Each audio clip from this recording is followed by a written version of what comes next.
চট্টগ্রামের রাউজানে ১৩ জুন দিন দুপুরে প্রকাশ্যে গুলি করে হত্যা করা হয় রাঙ্গুনিয়া উপজেলা যুবদলের সিনিয়র যুগ্ম আহ্বায়ক মাকসুদুল হক চৌধুরী মাসুদকে। মুহূর্তেই আতঙ্ক ছড়িয়ে পড়ে চারদিকে। নিহতের স্বজন ও স্থানীয়দের অভিযোগ, পরিকল্পিতভাবেই এ হামলা চালানো হয়েছে। ঘটনার পর থেকে এলাকায় বিরাজ করছে উদ্বেগ ও নিরাপত্তাহীনতা। ব্যবসায়ী থেকে শুরু করে সাধারণ মানুষ সবার মধ্যেই রয়েছে আতঙ্ক। প্রকাশ্য দোকান থেকে সিসি ফুটেজে দেখতেছি ও যখন মারা যায় না আবার এসে মানে ওর মাথা সহ চোখ সহ সব চলে গেছে, এমনভাবে গুলি করছে আপনার ১৬-১৭টা গুলি।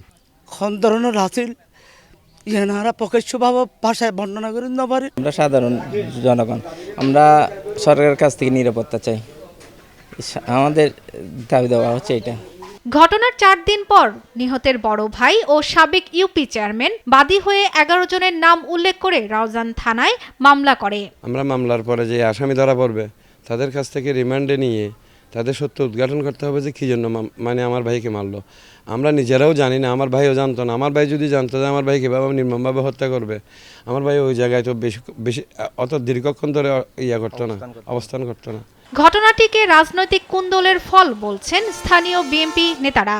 এটা রাউজানে অতীত ঘটছিল, সুতরাং এগুলো তো আপনাদের মাধ্যমে আমরা প্রশাসনকে বারবার অভিহিত করেছি। আমি যদি কিছু বলে ফেলি একটার হয়তো কারো গায়ে পড়লে আপনি কি চান আমার বডিটা কাপ্তায় রোডে পড়ে থাকুক? মাসুদ হত্যা মামলায় এখন পর্যন্ত একজন আসামি গ্রেফতার হলেও বাকিদের ধরতে অভিযান অব্যাহত রয়েছে বলে জানিয়েছে আইন শৃঙ্খলা বাহিনী। স্থানীয় যে মানে বিভিন্ন বালুমহল মানুষসঙ্গিক যে বিষয় আছে এগুলো নিয়ে দ্বন্দ্বের কারণ হয়েছে বলে প্রাথমিকভাবে জানা যায় আর কি।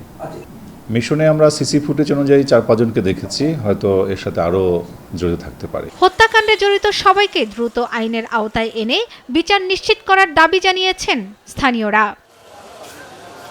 শর্মিলা কেয়া, নিউজ ডেস্ক, দেশ টিভি।